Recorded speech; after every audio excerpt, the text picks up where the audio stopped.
Reciban un cordial saludo autoridades universitarias, invitados especiales, docentes, profesionales de la construcción, estudiantes y público en general. Continuamos con el día 104 del ciclo de conferencias El conocimiento no se detiene, doctor Roberto Aguiar Falconi. Evento organizado por el Departamento de Investigación Científica de la Universidad de las Fuerzas Armadas de ESPE en colaboración con el Grupo de Investigación CienciLab. Hoy tenemos el honor de compartir con el candidato doctor Javier Nieto. A continuación voy a leer un breve resumen de su hoja de vida. Es ingeniero civil en 2008 y magíster en construcciones en 2014 por la Universidad de Cuenca. Diplomado en estructuras por la Universidad Nacional de Colombia 2020. Candidato a magíster en estructuras y candidato a doctor en ingeniería civil por la Universidad Nacional de Colombia, sede Bogotá. Consultor estructural independiente, constructor y contratista del Estado desde 2008, docente de pregrado en la Universidad Católica de Cuenca y Universidad de la SUAY. Docente de posgrado en la Universidad Católica de Cuenca, ha sido ponente en congresos nacionales e internacionales como Colombia, México, Chile, República Checa, Costa Rica y Estados Unidos. Ingeniero colaborador en los comités de mampostería, riesgo sísmico y vivienda de la norma ecuatoriana de la construcción. Estimado candidato doctor Javier Nieto, otorgamos la palabra para su conferencia.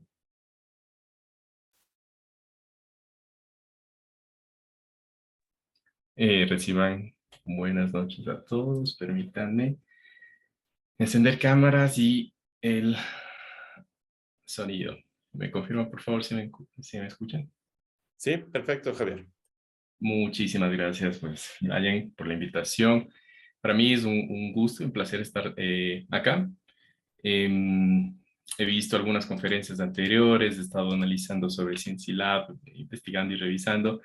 Y pues para mí un placer en realmente poderles compartir un poco de lo que he venido realizando acá durante mi estancia doctoral. Por el momento estoy ya con la parte experimental finalizada, que es lo que realmente me gustaría exponerles el día de hoy. De ahí me falta lo más bonito de los posgrados, que es realizar la tesis. Entonces, en ese trabajo nos encontramos por ahora. ¿Me confirma si se observa? Aún no estamos viendo la pantalla, Javier. Perfecto, ya. Entonces me falta colocar acá.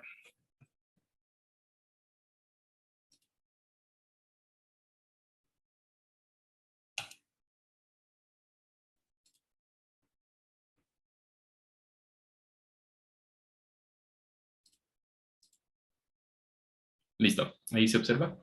Sí, perfecto. Ahí estamos viendo ya la presentación. Perfecto, listo.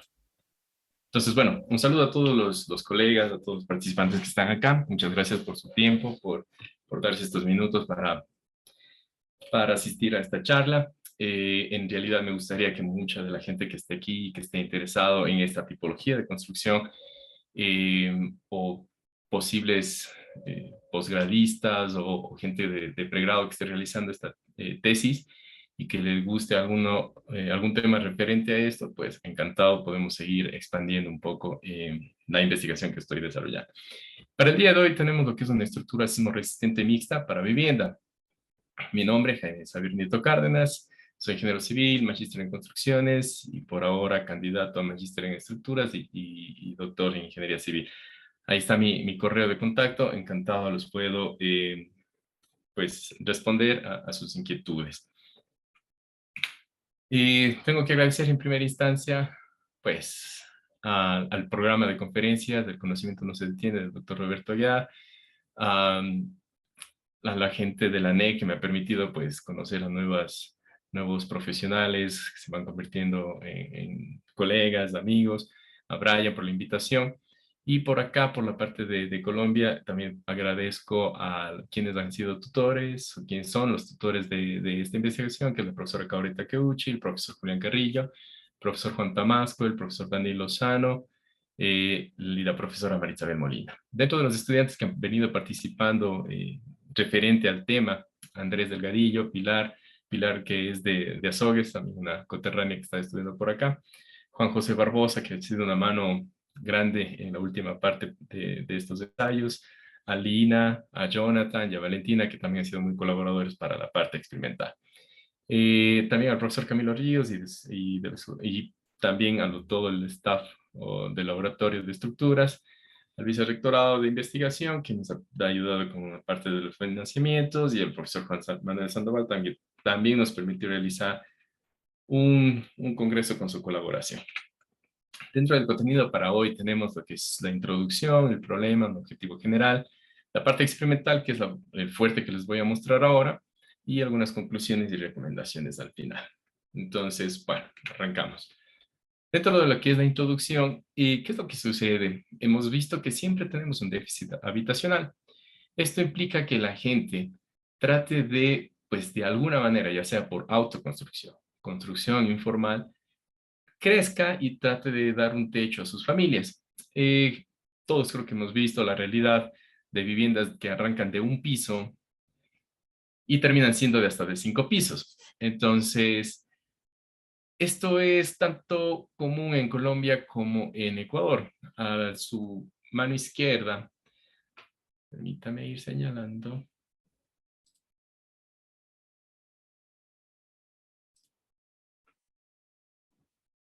A su mano izquierda tienen la vivienda. Esta es una vivienda en Colombia que pues tiene solamente mampostería no estructural, que es esta famosa mampostería de perforación horizontal que se utiliza mucho. Y al lado derecho tenemos una vivienda que ya cuenta de hace algunos años de tipología de construcción en el Austro ecuatoriano. Tenemos columnas y vigas de lámina delgada, que pues a nivel internacional se le conoce como cold formed steel, y igual, mampostería no estructural de perforación horizontal que rellenan las paredes. Hay mucha gente que a esto le llama mampostería confinada, hay otra gente que esto le llama mampostería de relleno. Según las investigaciones que se han realizado y los conceptos, pues esta es una mampostería de relleno interior. Y la investigación que yo genero es de esta tipología, que es una mampostería totalmente llena, total 100% de su área ocupada. Hay muchas investigaciones y me gustaría a futuro poder desarrollar mampostería o muro mixto con aberturas, with openings, como dice la literatura, referente a ventanas, varias disposiciones de ventanas, ubicación, su tamaño o para representar puertas. Entonces eso sería un paso a futuro. Esto genera las construcciones, la necesidad de cubierta. Como les digo, a veces hay proyectos con algo de ingeniería, con algún concepto técnico de revisión y todo, pero aún así existen conceptos que nos hace falta para determinar o para llegar a tener proyectos finales que sí sean sismoresistentes.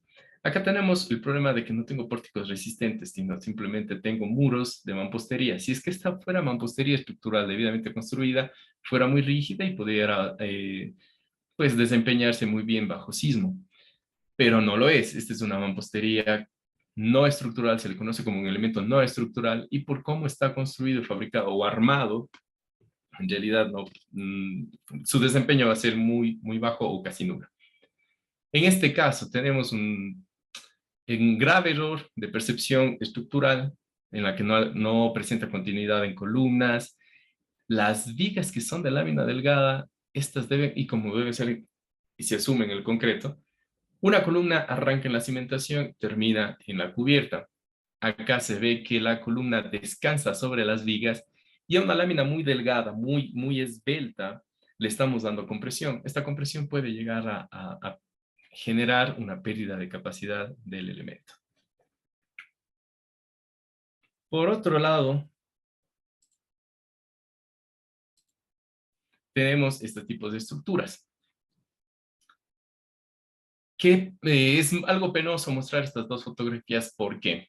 Esta, gracias al profesor Julián Carrillo, que nos facilitó, tenemos ya el colapso de una vivienda con este tipo de estructura. Tiene lámina delgada como estructura supuestamente soportante y mampostería de relleno. ¿Qué tenemos? Una mampostería suelta, no tenemos ni pórticos metálicos totalmente sellados, y pues prácticamente se ve su colapso, ya está en los dos sentidos de las paredes, la estructura mm, sin poder ser reutilizables. Prácticamente esta ya iría para ser derrocada. Esto es triste, pero más triste es esto de acá. Por respeto, no aviso el proyecto ni la ciudad donde es, pero es en Ecuador.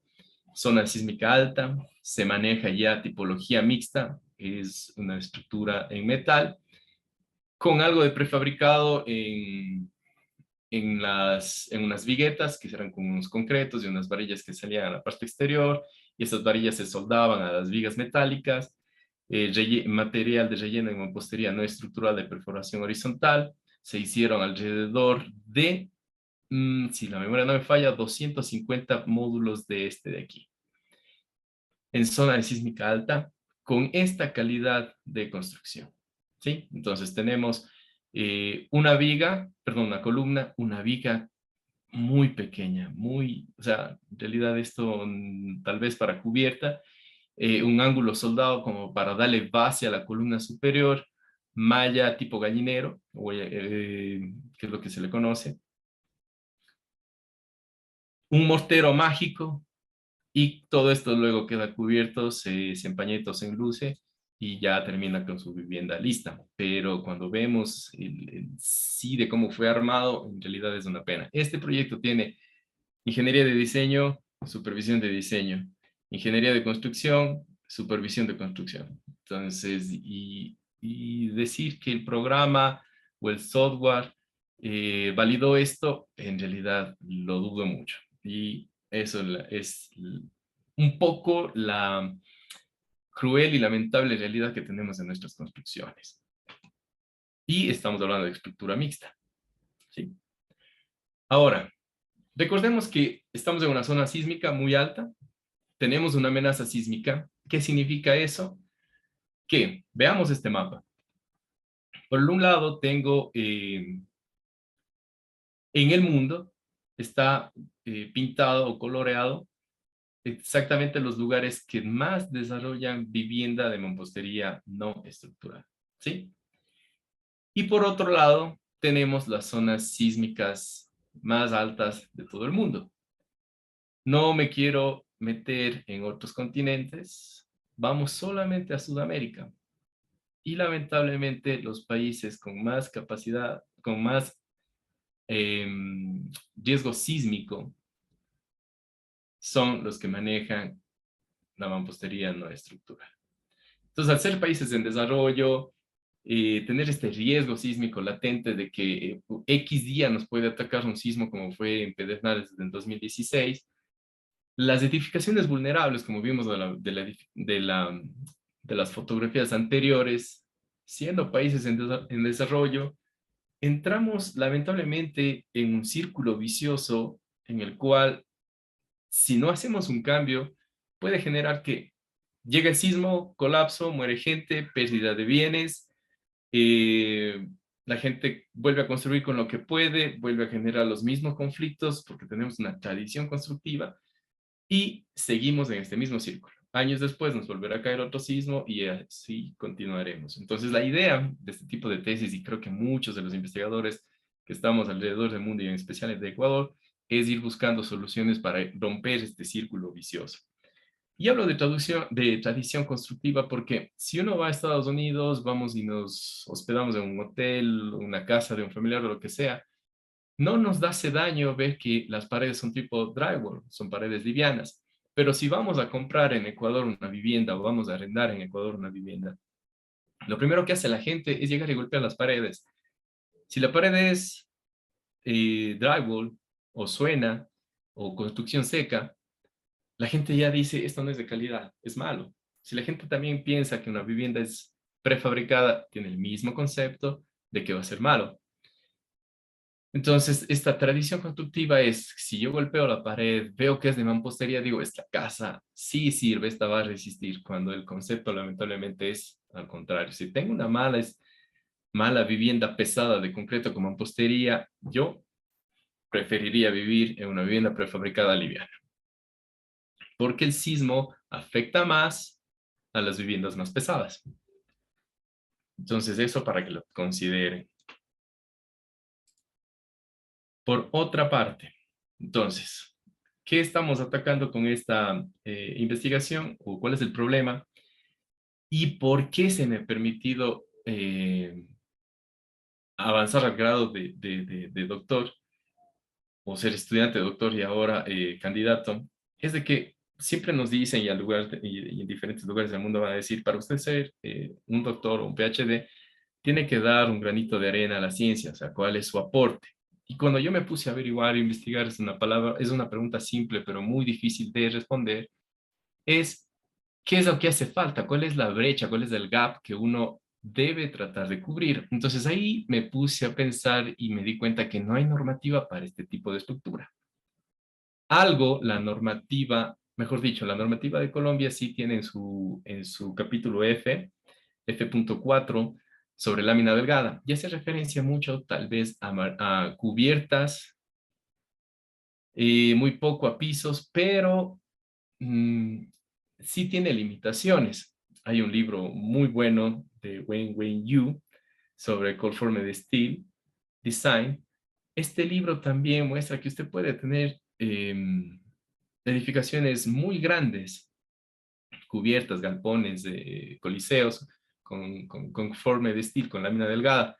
Pero esta lámina delgada ya tiende casi a los 6 milímetros, con mucho entramado metálico que ayuda a resistir. Es muy liviano y de hecho responde mejor al sismo que a vientos por ser un elemento muy liviano. Entonces, esos dos libros son muy buenos, pues cuando hablan de lámina delgada. La mampostería no estructural igual. El código ecuatoriano, el código colombiano, sí hablan sobre mampostería, pero mampostería estructural. Y yo, siendo muy sincero, con todos los años que tengo construyendo en Cuenca, no he visto mampostería estructural. De hecho, las mamposterías que tenemos no cumplen ni siquiera con las resistencias de mamposterías no estructurales en algunas tesis que hemos hecho de ensayos, de roturas a compresión, no cumplen con lo mínimo necesario para estructura, no, para bloque no estructural. Entonces, ¿qué es lo que sucede? Lamentablemente tenemos cosas así. Cuando ya empezamos a levantar información, no vemos un código que hable de las dos materiales, sino hablan por separados. Entonces, bueno, el aporte es qué hacer con estas viviendas que ya se están generando en el país, que ya colapsaron en el sismo de Pedernales del 2016. ¿Esas viviendas son vulnerables? ¿Qué grado de vulnerabilidad tienen? ¿Qué daños pueden tener? Y si estamos a tiempo, ¿cuál sería nuestra recomendación, pues, para que evitar a futuro desastres? ¿Qué es lo que sucede? Esta mampostería, cuando digo que no es estructural, es porque de esta foto a esta no pasa ni un segundo.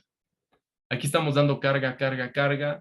Claro, como todo elemento, el concreto igual la mampostería, tienen un módulo de elasticidad, significa que tienen una leve deformación, pero la deformación que puede soportar la mampostería antes de colapsar es muy baja. Entonces, de aquí a acá es en fracciones de segundos, en la cual, pues, desde el primer sonido de fractura que tenemos de uno de los tabiques, a pasar acá, en realidad, esto es lo que podemos llegar a tener como respuesta luego de un sismo de estas viviendas que no tienen un adecuado sistema de soporte para sismos. Y por otro lado, la parte lamentable, la parte en la cual la gente me ha tocado experimentar la situación de que un cliente llegue y le dice, ingeniero, yo quiero construir mi vivienda con lámina, con esto, con el otro. ¿Cuánto cuesta? Cuesta tanto. ¿Pero por qué tan costoso? El soldador que me hace a mí los muebles, las ventanitas y que me hizo el cerramiento en la casa de X familiar, cobra la mitad. Perfecto. El cliente está en su derecho de elegir con quién trabaja. Pero el resultado, ese sí es la diferencia. Entonces, ahí es cuando uno llega y encuentra cosas como estas. No está mal tener un ángulo de soporte, se lo hacen en estructuras grandes y todo, pero que este ya sea el acabado definitivo, con puntos de soldadura que no cumplen absolutamente nada, ¿sí? Tenía un profesor que decía, es mejor ponerle chicles, sale más barato y casi cumple el mismo trabajo. Cuando tenemos las famosas huecos faltantes del mal corte o lo que sea, utilizamos varilla que en el 90% de los casos está diseñada para no ser soldable, pero no, se le coloca ahí, se suelda y pues ya hicimos una conexión. Fallos estructurales o de concepto. Tengo una placa de base y tengo desfasada la columna y con un simple cordón de soldadura. Prácticamente ya les voy a mostrar en una foto más adelante que esto no, en realidad no sirve. No respetamos una configuración estructural, tenemos una viga, no sé si esta es la de carga, no sé si esta es eh, una viga secundaria, pero llegan en este sentido sin tener linealidad las vigas. Una, dos, el estado. Esta es una lámina delgada. Viene con algo de... Desde que usted compra de la fábrica hasta que llega al taller, viene con un tipo de aceite que le protege de la corrosión. Y cuando uno ya empieza a trabajar, necesita sacar ese aceite, limpiar ese aceite, hacer todos los cortes, soldaduras, armado, lo que sea, y tiene que salir pintado, ¿sí? Por lo menos con una capa de anticorrosiva y con una capa de acabado. Y en obra, pues obviamente el transporte, el trabajarlo en obra también lo daña, se da una capa final de pintura. Todo eso aquí no se observa. De hecho, aquí está casi que sin pintar y ya está, y yo no entiendo cómo es que si se supone que está cubierto con una lámina colaborante, ya está, ya presenta estas manchas amarillentas que relacionamos con el inicio de la oxidación. Eso es lo que observa la foto. Si es que uno hiciera tal vez un corte y evalúa, tal vez pudiéramos tener ya hasta corrosión. Ahora, igual, si bien esto es ya para una cubierta, pero se ve que uno utiliza los retazos para terminar y culminar las obras. Tampoco existe una continuidad estructural. Todos estos detalles pueden llegar a hacer la diferencia. Y una cosa muy grave, vigas trabajando a compresión en sus esquinas, siendo el soporte de las columnas. Esto puede llegar a generar pandeos por el cortante directo que se le está dando a estas almas muy delgadas. Entonces, esto evitemos. Ese es el problema que estamos atacando. Entonces arrancamos y dijimos, bueno, tenemos que plantearnos un objetivo general. Yo en ambas tesis con las cuales estoy trabajando tengo algo diferente a los objetivos generales, pero aquí les resumo ambos. Y es conocer el desempeño estructural de muros mixtos conformados por pórticos de lámina delgada y mampostería no estructural de relleno interior. Esto estamos realizándolo bajo unas cargas en el plano cuasi estáticas, monotónicas y cíclicas. ¿Qué significa cargas en el plano? Significa que estamos analizando y estamos revisando cuál es su comportamiento solamente en el plano paralelo a lo que está construido. ¿Por qué? Porque mucha investigación de este tipo de estructuras en general, no específicamente estas estructuras mixtas, que también se llama fuera del plano, o sea, con una carga perpendicular que también nos ayuda a determinar cuál es su resistencia fuera del plano. Entonces, por eso aquí hacemos la especificación de que son cargas prácticamente en el plano. Llamamos cuasi estáticas porque son, según cómo se va generando la carga, damos una leve carga controlada por desplazamiento, paramos, hacemos una medición de todos los comparadores o elementos de control en deformación y luego continuamos. Si fuera dinámica, si hubiera un solo actuador que pues ya mediante software registra todos estos esfuerzos y todo. Eso depende ya de la capacidad del laboratorio. En el laboratorio en el que trabajamos tenemos unos actuadores que pues permiten que realicemos cargas cuasi estáticas, monotónicas cuando arrancamos en cero, empujamos hasta el colapso o hasta lo que se nos permita según evitar daños en el laboratorio, en equipos o riesgo de accidente, y cíclicas cuando arrancamos de un lado, empujamos una cierta cantidad, regresamos del otro lado y lo vamos haciendo simulando daños en ambos sentidos. Entonces, se realizaron este tipo de ensayos en toda la parte experimental. Cuando queremos hablar de desempeño, significa que cómo se comportó X ensayo, X espécimen a estas cargas. Y pues aquí, de última hora, déjeme acordar, le voy a colocar, es de que dependiendo también de la importancia de la estructura que uno esté diseñando, construyendo o investigando, y según la carga que uno le da versus el desplazamiento lateral y los daños que va sufriendo, uno logra saber cuál sería su desempeño o caracterizar o categorizar cómo está nuestra vivienda. Entonces, sería operacional cuando no tengo cero daño, que puede ser ocupado inmediatamente, cuando tengo daños muy leves, cuando se ha salvado la vida. Y esto tal vez es importante para que se entienda. Acá en Colombia hay un concepto en el que tal vez los abogados saben más de ingeniería sísmica que los mismos ingenieros sísmicos. Y eso es en una de las charlas que tuve con algún profesor. Y decía, lo que pasa es que al nosotros decir que es una vivienda sismo resistente, todo el mundo piensa que después de un sismo tiene cero daño. Y no, recordar que una vivienda sismo resistente, uno le puede dar el grado de daño. Y algo tiene que ver con esto de cómo lograr determinar el desempeño que este puede tener. Pero ojo, si yo quiero cero daño ante cualquier sismo, la edificación se hace muy costosa porque necesita estructura fuerte para poder responder muy bien ante un sismo. Si yo quiero un daño leve, un daño controlado, ahí va bajando precios de inversión inicial, pero existe el rubro de reparación y ese va creciendo. Y lo que buscamos con esta estructura es que tengamos seguridad vital, que si nos llega el sismo tipo Pedernales, que nuestra vivienda tal vez sea dañada, tal vez pueda ser derrocada posterior al sismo y todo, pero que salve vidas, ¿sí? Y lo que no buscamos es que colapse, o sea, prácticamente que caiga sobre sus familiares, sobre los dueños de la vivienda. Eso es lo que estamos tratando de evitar, a bajo precio, pero de muy buena calidad. Entonces, ese es el objetivo general. Ahí voy con una parte experimental que... controlar el tiempo va a pasar. La parte experimental habla de qué es lo que se hizo antes. Hicimos, primero, caracterización de materiales con la mampostería que está aquí, ensayos a compresión en todos los ejes, ensayos a flexión.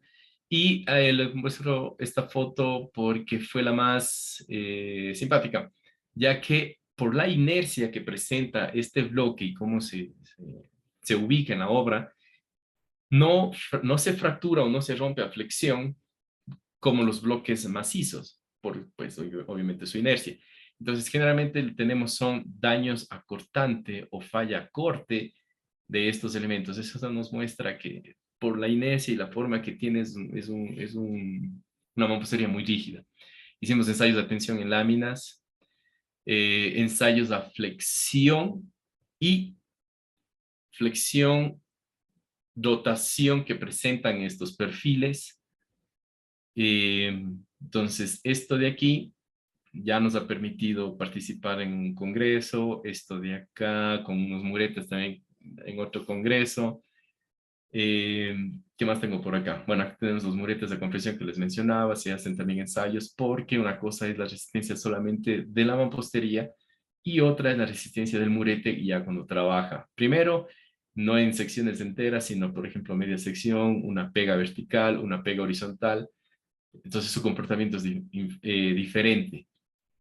En ciertos casos, cuando el mortero es muy bueno, tiende a romperse la mampostería. Cuando la mampostería es muy buena y el mortero de baja calidad, tiende a romperse en las juntas. Primero y luego hasta que, pues, prácticamente se rompan las mamposterías. Nosotros estamos levantando información de lo que nuestro obrero le hace. Y la famosa 3-1, dosificación de mortero, nos da un mortero de pega de baja calidad. ¿Sí? Y esto es lo que les decía. Nosotros también está replicado con soldadura de campo, con una persona que supo soldar para hacer cerramientos, para hacer protecciones de ventanas, que son generalmente quienes fabrican este tipo de estructuras. Y vean cómo al momento que la pared empujó, se desgarra toda la soldadura y no sirve. Entonces prácticamente la vivienda queda suelta de su base y durante un sismo no se sabe qué más pudiera pasar o a dónde se pudiera mover. Este fallo de aquí me gusta mostrarlo porque a pesar de que fue un error de mi primer ensayo, me mostró de que es muy simpático ver ensayos de concreto reforzado que solamente se abrazan a los actuadores y estos se pueden empujar. Esto no sucede cuando estamos trabajando con, esto no sucede cuando estamos trabajando con láminas delgadas. Después de este ensayo nos dimos cuenta de que necesitamos pues, prácticamente colocar unos refuerzos en los nudos para que no se dañe la columna a pandeo local debido al aplastamiento. Listo. Entonces, eso es lo que les puedo mostrar en esta de aquí. Me dan un segundo, por favor. Mientras solamente abro la puerta. Deme un segundo.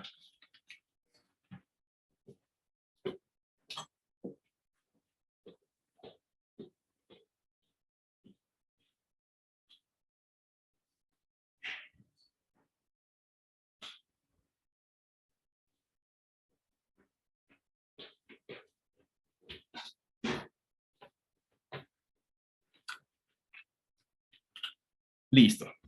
Entonces, eso debido a los ensayos preliminares. En la parte experimental, ya con los ensayos de media escala, se realizaron algunos. Acá presento cuál es el esquema de los ensayos a media escala.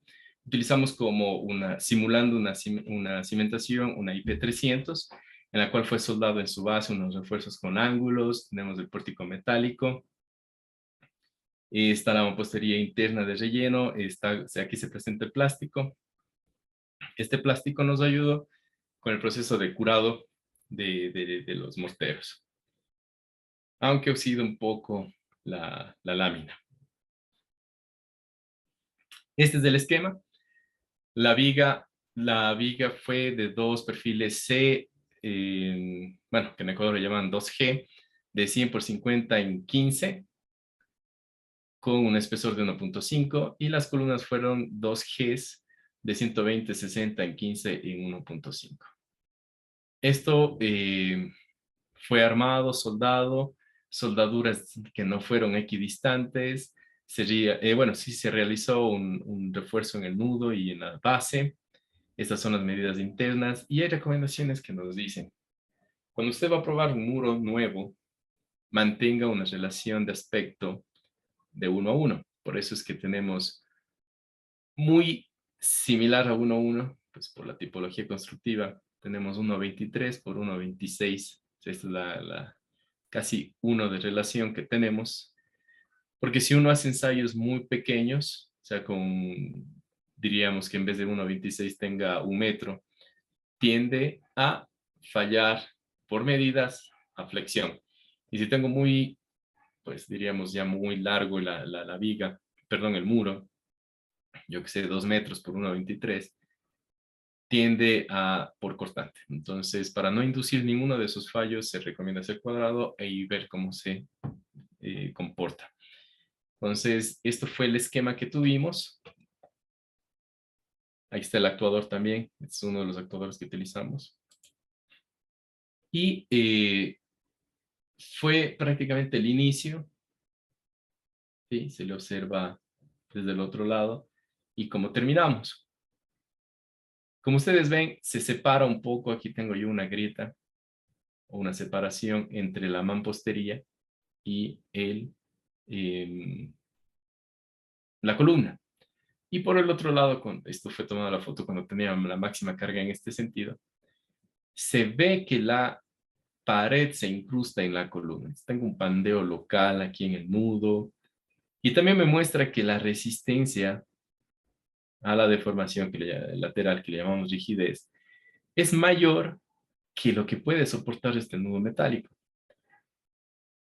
Si no fuera así, es lo que pasaría si esta fuera una columna de concreto, por esta deformación que ustedes observan, se observarían, pues sí, fuera más visual, fallas en escalera en el muro. cosa que no sucede aquí. Por un lado, si yo no quiero que el muro se me dañe, se afecte y esa parte que se cae del muro genere daños lesiones o hasta muertes en sus habitantes, esto fuera lo ideal en concepto. Pero obviamente perdemos capacidad de resistencia en columnas y esto puede ser el muro del primer piso de una vivienda de 2 pisos.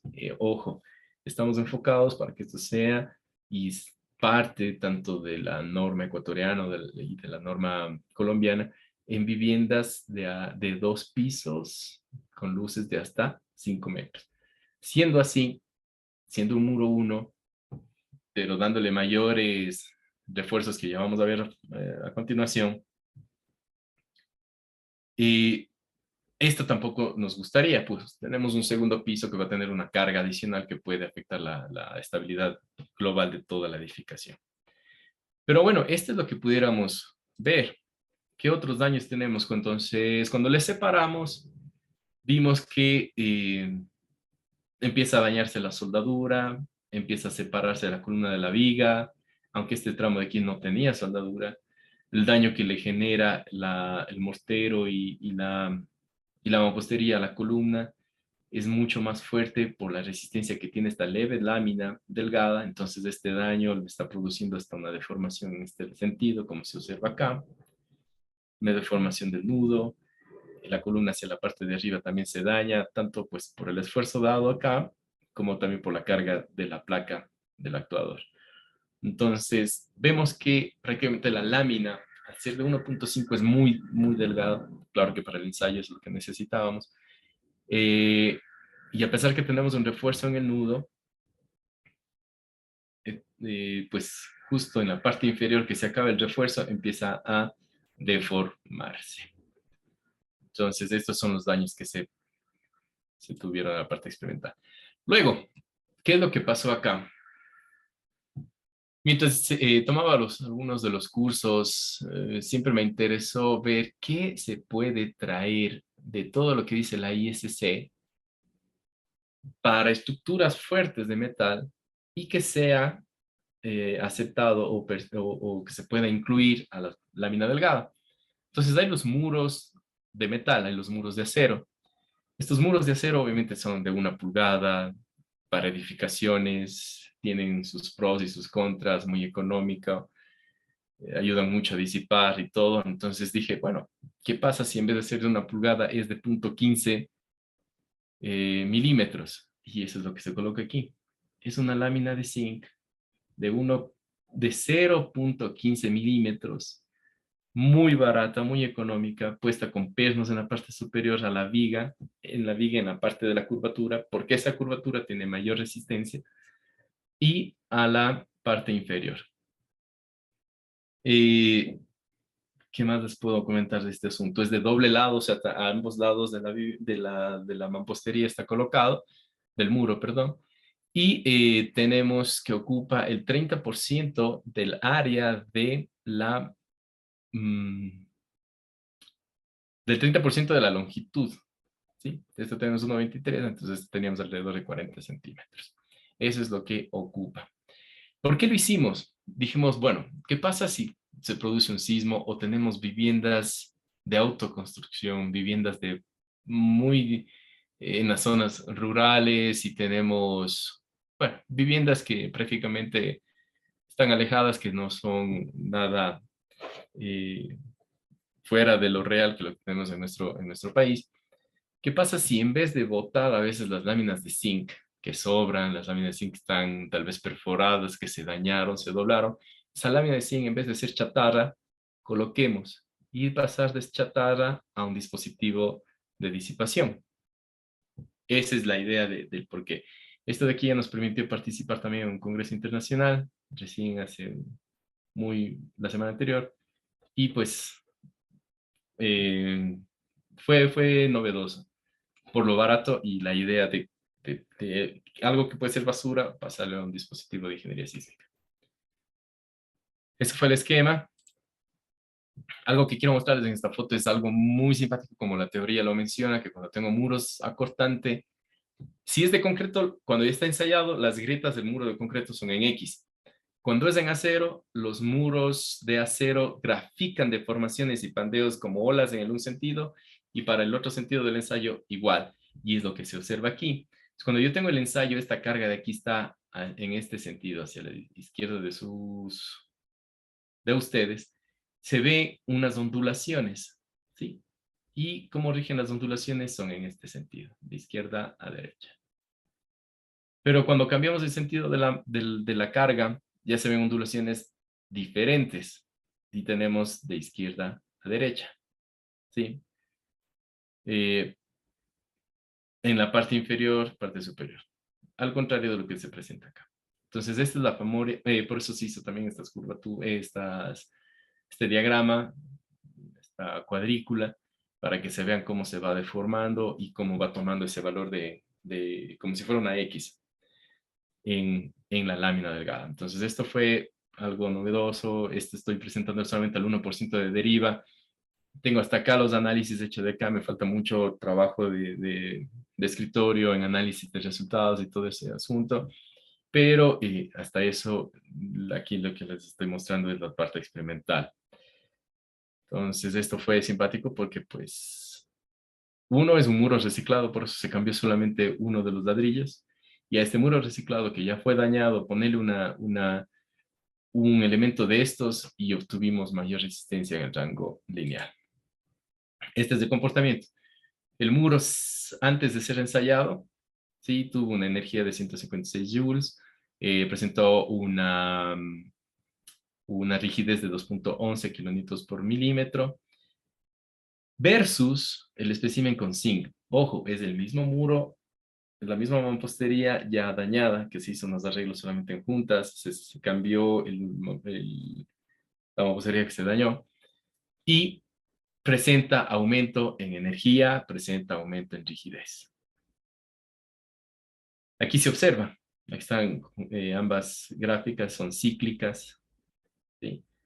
Y se observa el aumento de resistencias. Es decir, que a la misma deformación de 12 milímetros, que fue el 1% de la deriva, a la misma deformación, el primer muro sin refuerzo llegó alrededor de 24, 26 de carga máxima versus el otro llegó a 44, 45. ¿Sí? Casi que duplica su resistencia. Eso es lo interesante de aquí. Cuando ya hablamos de ensayos de escala real, este ya es parte del estudio de doctorado, aquí les muestro cuál es nuestro esquema de montaje. Tenemos un marco rígido para ensayos, tenemos unas vigas de concreto de 30 por 30 centímetros, con 4 varillas de media pulgada en la parte superior, la parte inferior. Tengo varios estribos para soportar todo el cortante que se da en las conexiones. Aquí hay unos puntos que me permiten anclar unas varillas para poder izar este elemento acá. El más liviano pesaba 1.6 toneladas, el más grande, el más pesado llegó a pesar 1.8 toneladas. Por esto es muy importante saber la capacidad de laboratorio que uno tiene, porque la grúa eléctrica que tiene aquí, este marco es solamente máximo de 2 toneladas y pues casi que no me permitían hacer el montaje del de 1.8 toneladas. Tenemos una pared interna de 1.75 por 1.75, ya llega a tener más de 2 metros 10 por 2 metros, casi 2 metros 10 por 2 metros 20 de 2 por 2.20 de finales con columna. Estos son ya unos perfiles que se les conoce como PTE, perfil tubular estructural. Aquí tengo que dar una pausa y agradecer a la de Santa Fe por su donación de materiales, y tengo que agradecer también a Sesco, quien nos donó también el material para perfil tubular. Fueron de mucha ayuda.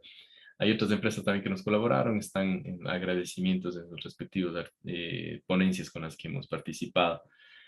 ¿Qué más? Tengo una viga IP300 reforzada en la cual le dábamos carga vertical. Esta fue una recomendación que nos hicieron porque el comportamiento sí cambia, y si estamos simulando un muro de un primer piso, pues teníamos que darle una carga superior, una carga vertical. Tengo un actuador eléctrico de un sentido de 50 toneladas, tengo un actuador manual en el otro sentido de 25 toneladas. Lamentablemente en uno de los ensayos este llegó a su máximo, y tuvimos que continuar el ensayo con este de aquí. Ese ensayo fue bastante interesante, nos mostró cómo se comportó, qué tan rígido fue uno de los especímenes. Aunque la gráfica final que les voy a mostrar es de los datos que ya tengo tabulados, que es solamente la parte monotónica, pero este es el esquema global.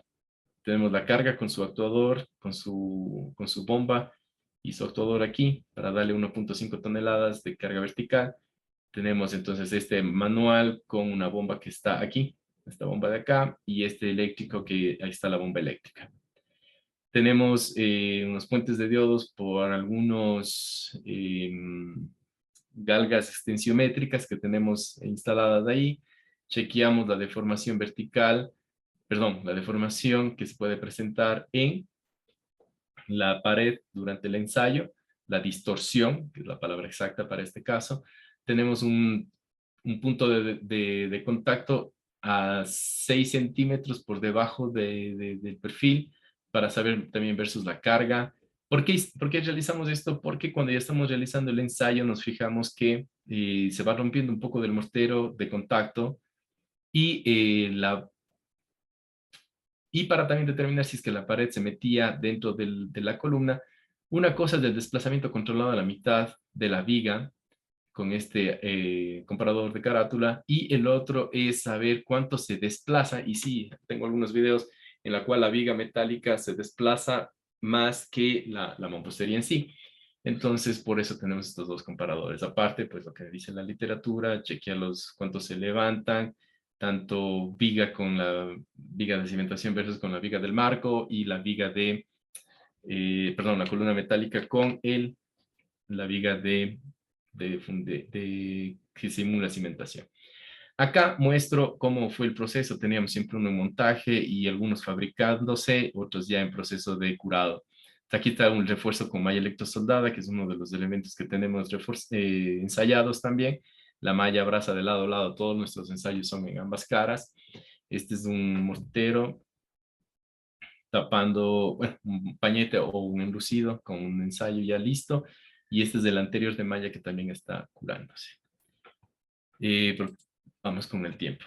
Entonces, dice que este es el muro sin reforzar. Entonces, el muro sin reforzar, como se observa, siempre fracasan son las esquinas. Y los más tempranos en fracasar son las esquinas móviles, es decir, a donde estamos aplicando la carga. Siempre se rompe ahí. En este caso no es que el pañete terminó así. Esta es una foto del cual yo el post ensayo trato de romper con todo el cuidado que pueda. Rompo el pañete de las esquinas o lo que está cayendo.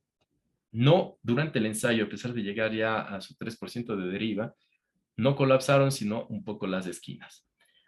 Luego que yo hago la limpieza y muestro todo, entonces se observa, se caen los morteros de contacto y se afectan, son las mamposterías de las esquinas. Los morteros casi que no, el enlucido casi que no cae, y igual se observa una deformación en base, ¿sí? Una deformación en la base. No explico un poco más de esto. Estamos justo con recomendaciones de la universidad queriendo hacer una patente, entonces me han pedido que solamente dé información básica respecto a esto. Cuando tengo muros, este tenía unas fibras metálicas, 3D le conoce, son unas fibras tipo unas grapas abiertas, tienen 35 milímetros de longitud. Hemos hecho varios ensayos, pues si el programa de conferencias me permite, podemos programar una nueva sesión, hablar solamente sobre el refuerzo de mamposterías que tenemos. Tenemos con bambú, con CFRP, con fibras, con malla, entonces solo de la mampostería, para tratar de mejorar su disipación de energía.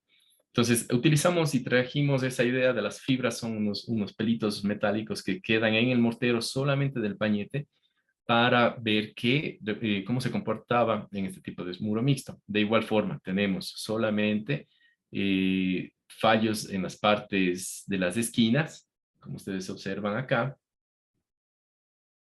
Igual un poco de deformación en la placa base, y este es el estado final. Tengo con malla electrosoldada, también este es un proceso. Este fue el estado mientras estábamos realizando el ensayo, ¿sí? Sí, ya fuimos mejorando, colocando cuadros, colocando información, dónde están las galgas, dónde están los comparadores y todo el asunto. Y ahí se ven estos pelitos que están soldados. Se dejó alrededor de 5 a 6 centímetros la parte de la malla electrosoldada, una malla de 4.5 milímetros cada 15 centímetros. Durante el ensayo, ya cuando le dejábamos que se recupere por sí solo, esta es la deformación que sufrían las varillas soldadas. Teníamos algo de compresión. Esta compresión hacía que se deformen fuera del plano todos estos lados y era lo que generaba este daño en en los muros. Algo interesante, este muro es demasiado, demasiado rígido. Llevó a su máxima capacidad el gato de aquí y llevó a su máxima capacidad el gato de acá. En definitiva, este fue el que menos daños presentó en mampostería.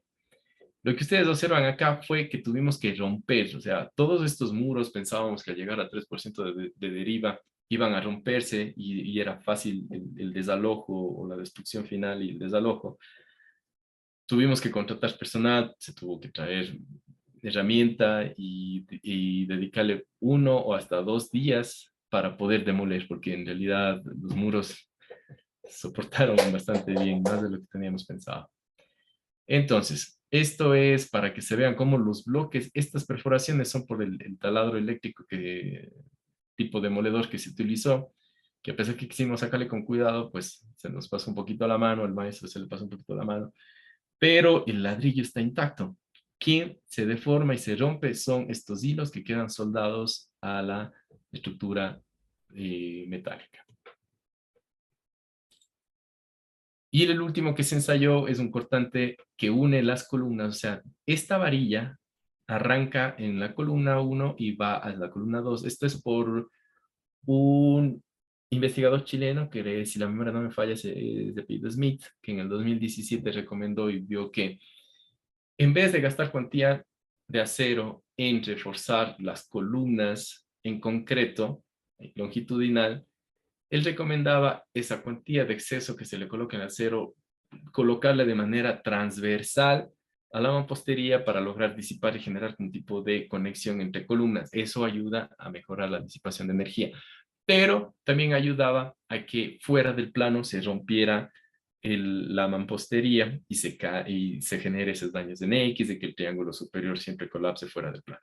Entonces, con esa idea se le colocó a 2 hiladas de la parte inferior, las siguientes 2 hiladas quedaban en la mitad y las últimas 2 hiladas quedaban acá, quedando solamente una hilada entre el último refuerzo y la viga. Estas están rellenas de concreto, estas de aquí están embebidas, pero al ser un alambre de 6 milímetros, su corrugación no basta para que, a pesar que quede embebido y se utilizó vibración mediante golpeteo externo y varilla para tener una buena compactación en este proceso. Ojo, cuando pedíamos a los quienes nos fabricaron esto, no hacíamos la mayor calidad posible, sino dejábamos que se haga como se levantaría en obra sin control, porque queríamos saber cómo se iba a comportar. Si hacíamos tal vez con mucha calidad, íbamos a tener resultados muy buenos que no revelaban tal vez cuál sería el efecto real de viviendas de campo sin control. Entonces, en este de aquí, de hecho, también esta foto no quedó así el estado final. Yo tuve que romper para tomar la fotografía, como la varilla se quedó ahí, le pusimos unos puntos de suelda. Hay algunos ensayos en los cuales el punto de suelda no fue suficiente. Se rompe el punto de suelda y se rompe la rugosidad o la fricción que se genera entre la varilla corrugada y el concreto es tan baja que la varilla queda suelta. Y eso sí implica, sí influye un poco en la resistencia final del muro. ¿Qué más tenemos por acá? Entonces, así fue construidas estas varillas. Quedan ahí, luego se pone la punta de pega horizontal y va al siguiente ladrillo. tenemos un icopor o un espuma flex que se le llama también comúnmente, de 1 centímetro que genera la separación entre mampostería y perfil metálico. Cuando nos tocaba demoler, este, como les digo, no fue dañado. Una vez que rompimos toda la parte inferior, perdón un momento.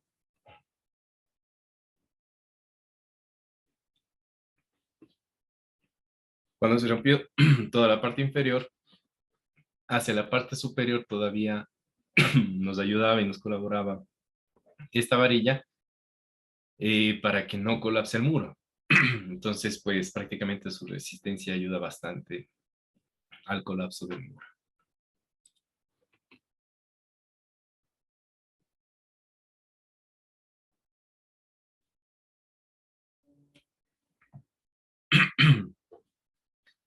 Entonces, adicionalmente, aquí tengo las columnas que fueron rellenadas de concreto.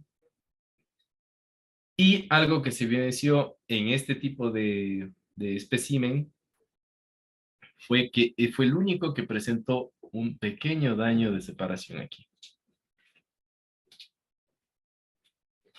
Tenemos la tercera parte de lo que es la conexión viga-columna, presentando ya fractura en la soldadura y en el ángulo de apoyo.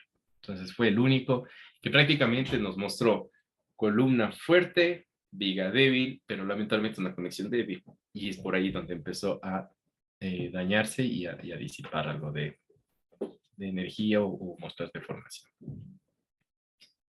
Ya casi llegando al final, lo que quería mostrarles era que tenemos este de comportamiento de en azul, solo está monotónico, ¿sí? En azul solo tenemos monotónico. Y tenemos lo siguiente. Todos son monotónicos. El azul es solamente el pórtico. Pórtico sin ningún refuerzo interior. Este fue su comportamiento, ¿sí? Llegamos hasta 72 milímetros de deformación a una carga máxima de 70 kilonewtons. ¿Sí? Este fue su comportamiento. Fue similar también al comportamiento que tuvimos de los pórticos a media escala. El siguiente que está calculado o que se está graficado es el básico, el primero. Mampostería sin refuerzo, compañete sin refuerzo y muro sin nada. Perdón, el pórtico metálico sin nada. Sorprendentemente mostró un adecuado comportamiento, pero esta es la parte de lo que estábamos. Tenemos un lugar donde se disipa energía, que es en la base. Entonces, fue interesante que la rigidez del muro versus la resistencia del muro versus el punto de apoyo en la base hace que la mampostería no se me dañe, pero se me daña un punto localizado que fue la base. Esto, si tuviera una muy buena base, muy resistente y todo, hubiese dañado la mampostería. Entonces, bueno, estamos en ese análisis, revisando videos, chequeando todos los resultados de todos los ensayos. Se hicieron 4 especímenes por cada tipo de reforzamiento. Aquí está solamente los monotónicos, es decir, un ensayo de cada uno de los especímenes. Entonces, estamos revisando qué es lo que más puede suceder o cómo se comportan los otros especímenes. Pero lo interesante fue que tiene una rigidez, tiene su primer quiebre de rigidez, y hasta llegar a su punto máximo de alrededor de 155 kilonewtons. Y aquí falla la conexión, pero mejor dicho, aquí es el punto de quiebre de la conexión.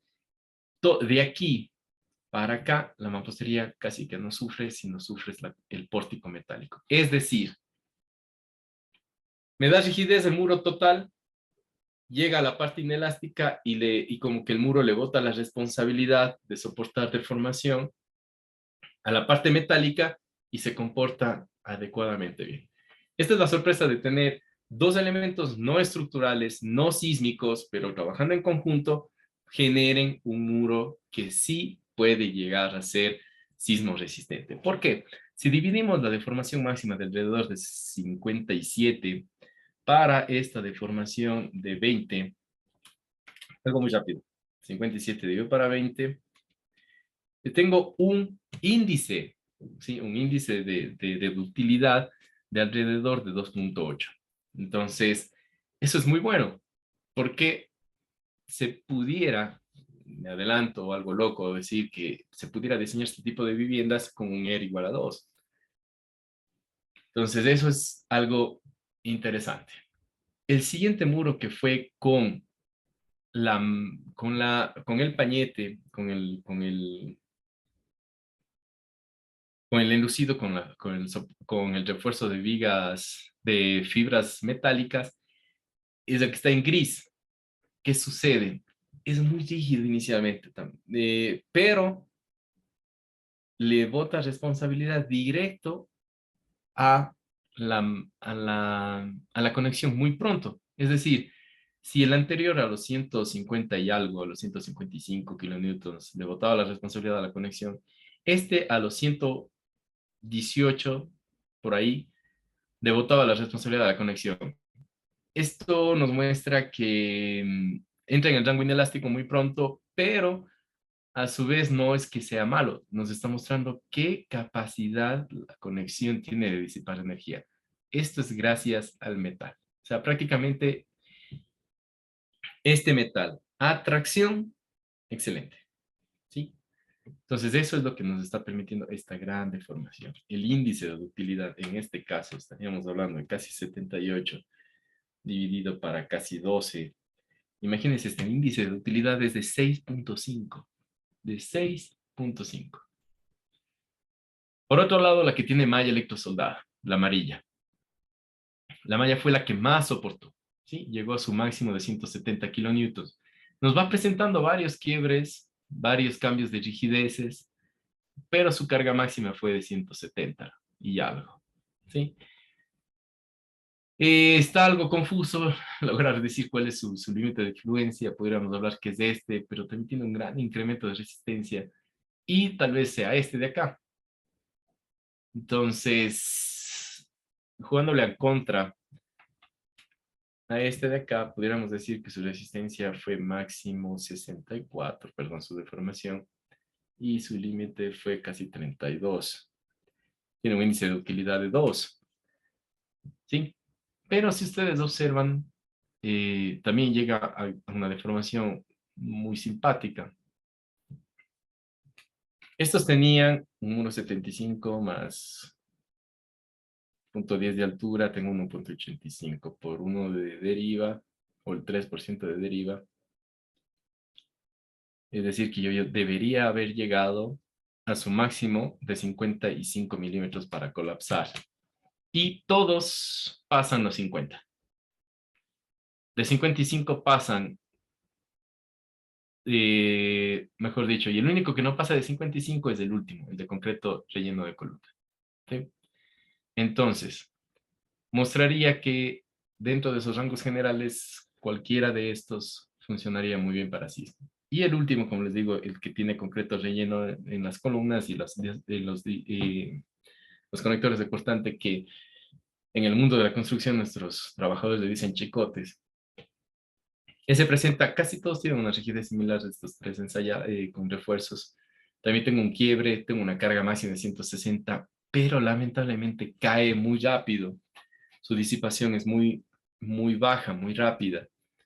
Entonces, ventajas, que tengo columnas rellenas de concreto, que frente a fuego son un aislamiento muy simpático, esa sería la ventaja de este material. También tengo un muchacho de pregrado que está colaborando a mí y él está pensando que pues acá en una realidad colombiana es que se trabaja también en zonas que sí sufren huracanes, como es la isla de San Andrés. Entonces, esta funcionaría muy bien, diseño elástico por su peso que pudiera tener debido a las columnas que son rellenas de concreto. Entonces, tal vez sea la de menos desempeño en el refuerzo, pero también tendría su campo abierto en otros diseños, como por ejemplo a viento o huracanes. Entonces, esto de aquí es prácticamente todo lo que les quería indicar, es lo que tengo de ensayos y resultados analizados. Son muy pocos lo que tengo analizado, me toca mucho trabajo de escritorio para llegar a chequear esto. Entonces, eso es lo que tenía planificado presentarles, mostrarles. Espero que haya sido de su interés y de su agrado. Quedo atento si es que existe algún tipo de preguntas por parte de ustedes. Y nada más. Les pongo la primera página para mi contacto en caso de que deseen. Muchas gracias. Muchas gracias, estimado Javier, por la presentación. Realmente excelente trabajo. A continuación tendremos las preguntas por parte de los asistentes. Bueno, Con todo gusto. hay un comentario, dice, muy buena presentación. Gracias por compartir. Es grato conocer la investigación en esta línea. La consulta es si los perfiles ensayados tienen alguna protección de corrosión al interior de la sección. No, nada. Y dice, lo segundo es sobre las conexiones mixtas, columnas de hormigón y vigas de acero. ¿Alguna referencia tal vez al respecto? ¿Alguna bibliografía, algo que nos respalde para hacer este tipo de análisis? Bueno, primero, mil disculpas con la respuesta al primer colega. Fue muy drástico. Pero no, ¿por qué? Porque se supone que tengo una base de conexión inferior y se supone que tengo una base de conexión superior. Si no fuera relleno de concreto, bueno, el concreto obviamente va a quedarse ahí listo, toma 7 días hasta que queda prácticamente seco sin ningún problema, evitaría que se oxide.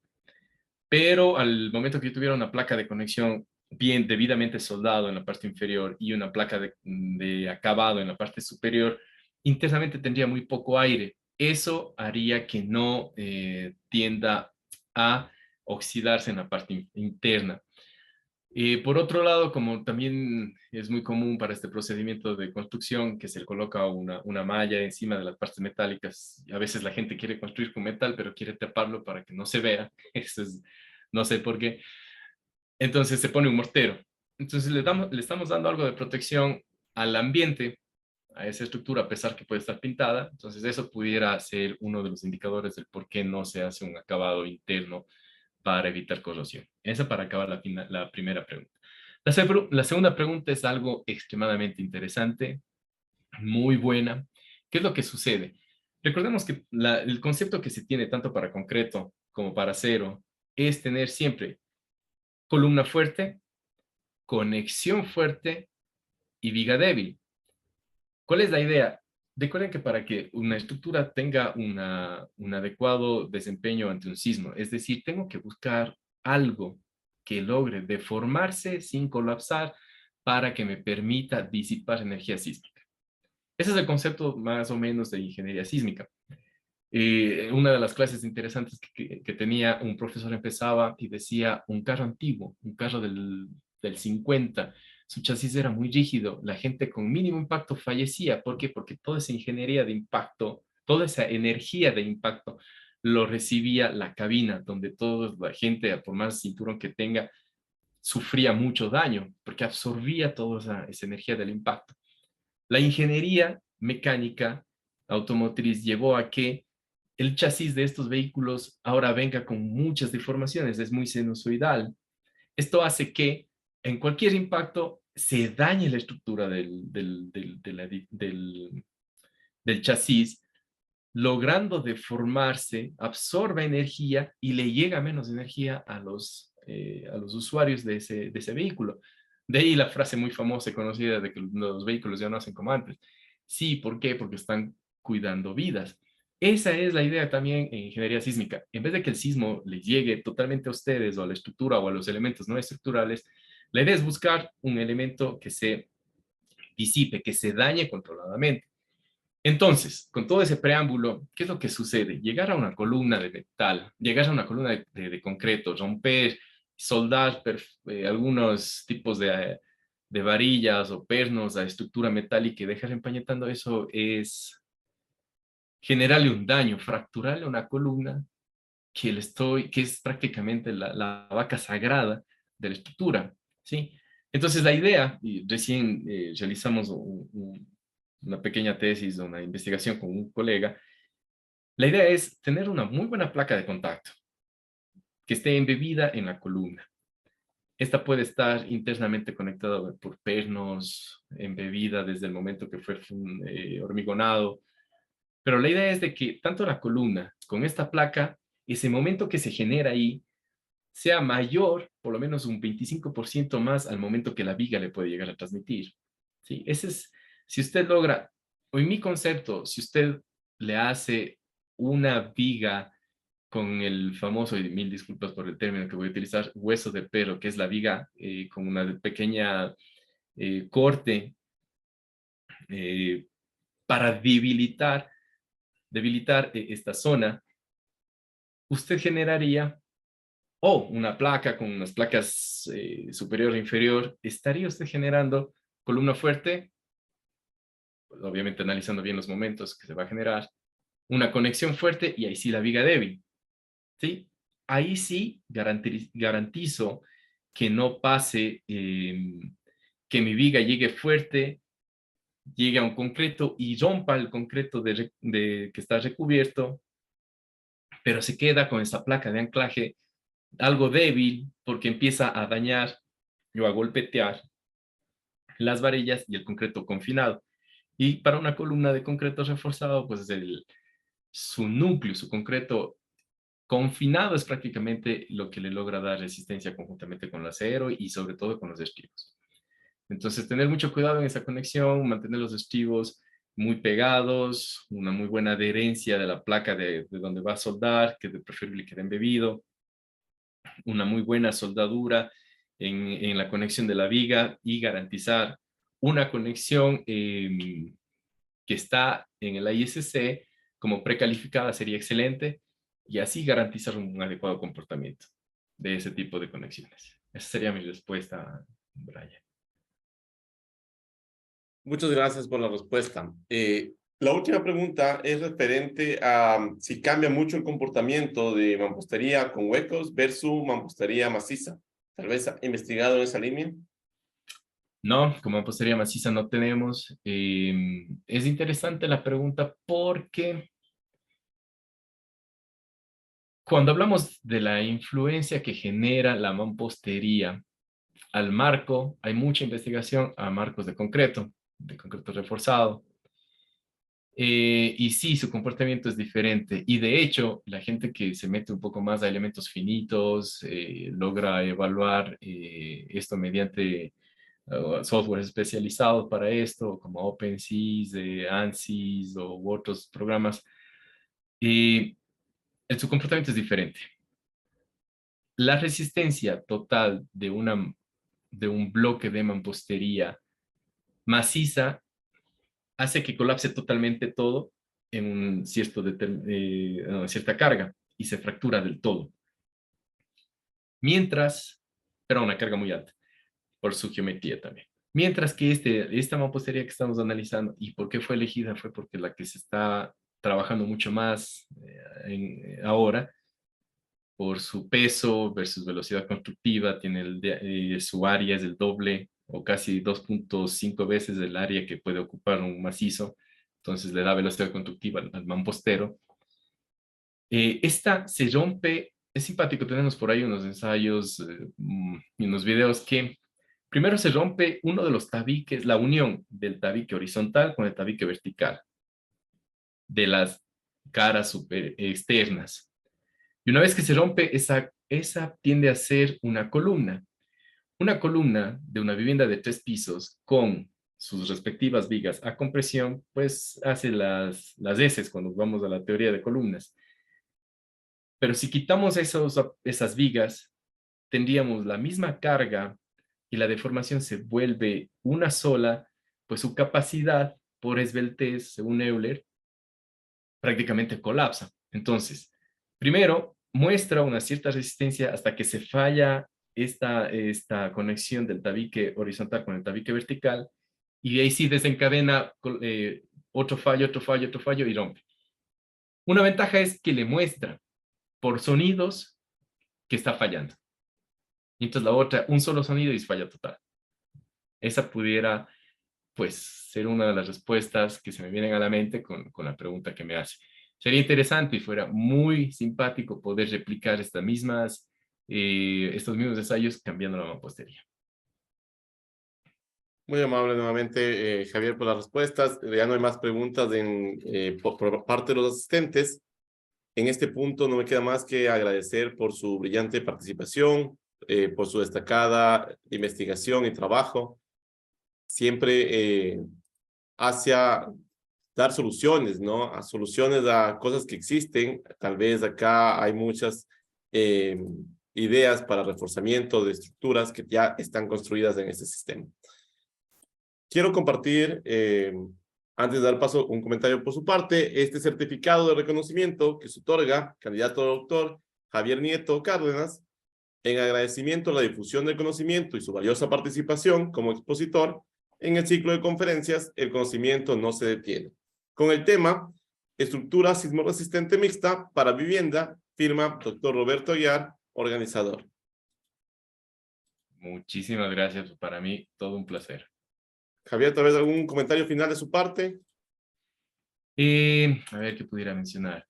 Que, bueno, muchas gracias a las preguntas realizadas, a todo el público en general que se dio su tiempo para escuchar y quedarse hasta el final.